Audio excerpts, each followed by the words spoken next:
You ask Tiger to solve. This deals with linear equations with one unknown.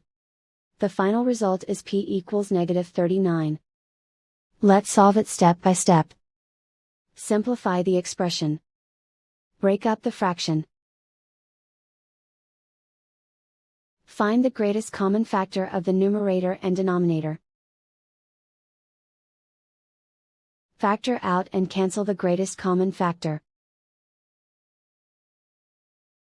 Group all constants on the right side of the equation. Add 2 to both sides. Simplify the arithmetic.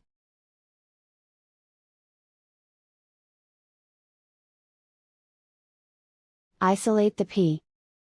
Multiply both sides by 3. Group like terms. Multiply the coefficients. Simplify the fraction. Simplify the arithmetic. And so the final result is p equals -39.